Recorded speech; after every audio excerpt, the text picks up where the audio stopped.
দর্শক, এনটিভি অনলাইনে নতুন আয়োজন বাজেট প্রত্যাশায় আমি স্বাগত জানাচ্ছি। আমি ইনামুল হাসান।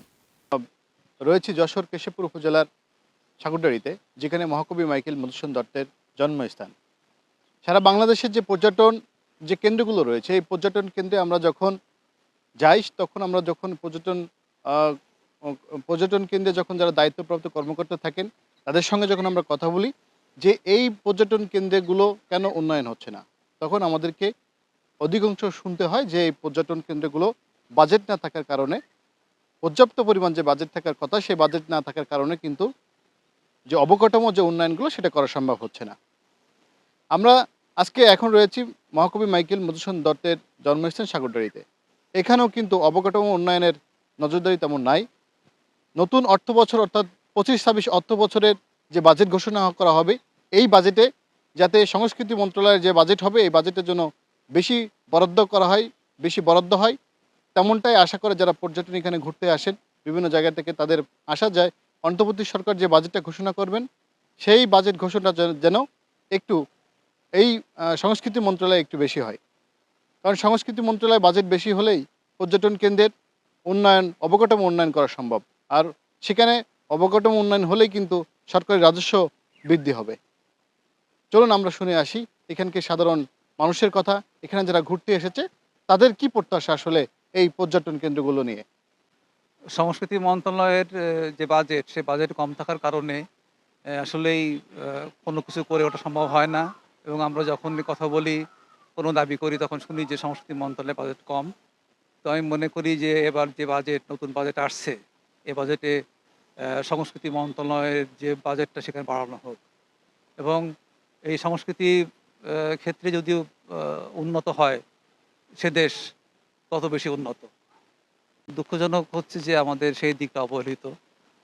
আমি মনে করি যে বাংলাদেশে বহু জায়গা রয়েছে পর্যটন কেন্দ্র গড়ে তোলার মতো, এবং এই নৈসর্গিক সবুজ শ্যামল বাংলাদেশ। আ আমাদের এই পর্যটন খাতটা অত্যন্ত অবহেলিত আমি মনে করি। এবং আ আমি যদি বলি যে আমার সাগরদাড়ির কথাই বলি, আমি যেখানে দাঁড়িয়ে কথা বলছি, মাইকেল মধুসূদন দত্তের জন্মভূমি সাগরদাড়িতে। এখানে পর্যটন কর্পোরেশনের দৃষ্টি আ দেওয়া অত্যন্ত জরুরি। কারণ প্রতি বছর এখানে হাজার, হাজার মানুষ আসে এবং আ পর্যটক আসে।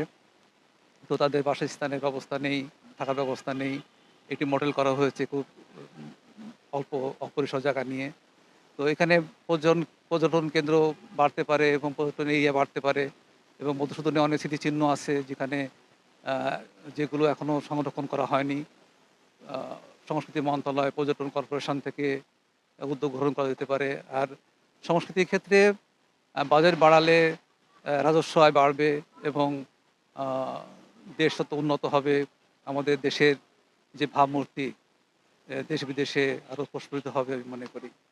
নতুন জুলাই বিপ্লবের পরে বাংলাদেশে যে নতুন অবকাঠামো তৈরি হবে, আমরা সাগরদাড়িকে নিয়ে বলবো। সাগরদাড়ি উন্নয়ন অবকাঠামোর জন্য যখন আমাদের এখানে বিভিন্ন জাতীয় শ্রদ্ধাস্থান মিটিং-টিটিং হয়, আমরা উন্নয়নের কথা বললে কর্তৃপক্ষ আমাদেরকে জানান যে এখানে আমাদের পর্যাপ্ত বাজেট নেই। বাজেট না থাকার কারণে আমরা উন্নয়নের কোনো কাজ করতে পারি না। তো আমরা এবার আশা করছি আগামী যে অর্থ বছরে যে বাজেট আসবে সেই বাজেটে আমাদের এই সংস্কৃতি মন্ত্রণালয় পর্যাপ্ত পরিমাণ বরাদ্দ এবং বাজেট পেশ করবে, যাতে আমাদের পর্যটন খাত সহ সংস্কৃতি মন্ত্রণালয়ের এই সাইটগুলোকে আমরা বেশি ডেভেলপ করতে পারবো। এই আশাবাদ ব্যক্ত এবং কামনা করছি আমরা বর্তমান সরকারের কাছে। আমার যতদূর ধারণা আছে, আমাদের বাংলাদেশের সংস্কৃতি মন্ত্রণালয়ের বাজেট অংশ খুবই কম।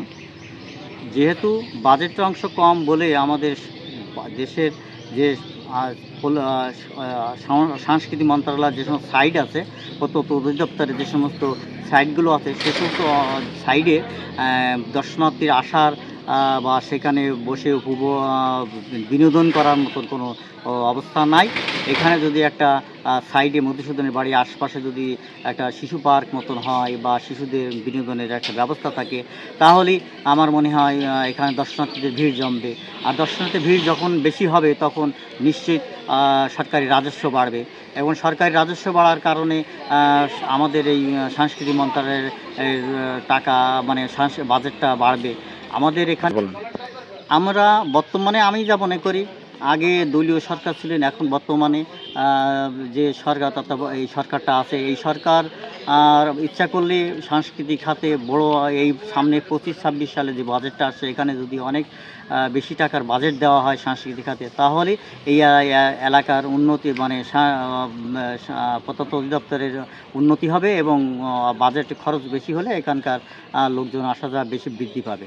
বাজেটটা আসলে আমি মনে করি যে স্বাস্থ্য খাতের পরেই যদি একটা বাজেট বরাদ্দ দেওয়া হয় তাইলে সংস্কৃতি মন্ত্রণালয়ে এই এই বিষয়গুলোর উপরে বাজেট দিলে ভালো হয়।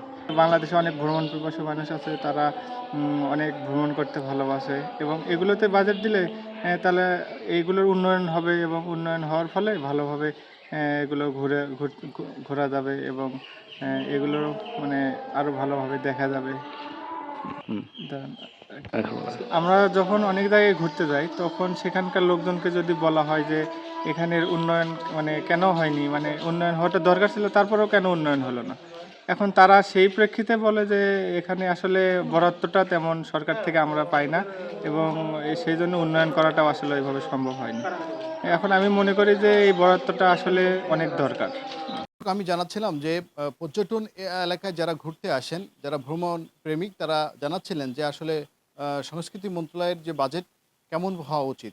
তাদের যে প্রত্যাশা যে এবার নতুন যে অর্থ বছরে যে বাজেট হবে এ থেকে এখানে সর্বোচ্চ বরাদ্দ কিন্তু সংস্কৃতি মন্ত্রণালয় হোক তেমনটাই কিন্তু আশা করে এখানে যারা পর্যটক ঘুরতে এসেছিল তাদের তেমনটাই দাবি। এনামুল হাসান, মনিরামপুর।